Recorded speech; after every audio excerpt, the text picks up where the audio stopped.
Late night screen time and school performance. That connection is complex, and Aisha's at the First Alert Safety Desk to explain. Good morning, Tammy. This is a study I just found, and it's a conversation you can have as a family this morning.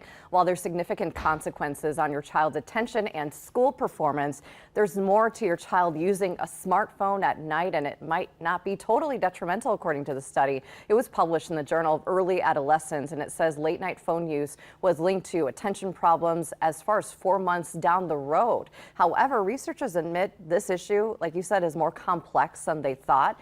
They say more kids are getting smartphones sooner. What they found in this study is some kids they heard from who were on their phones late at night had more attention problems and don't think they do that well in school because of it. They also tended to have lower grades in school.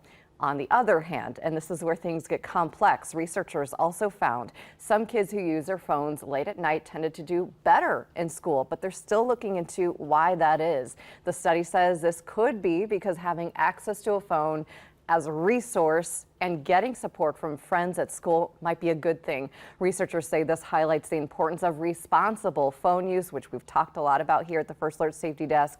They say it's important to talk to your child about this and how they're using their phone as well as when. The study did rely on families to self-report what's going on. So moving forward, researchers want to keep delving into how technology and phones are affecting kids and their performance in school.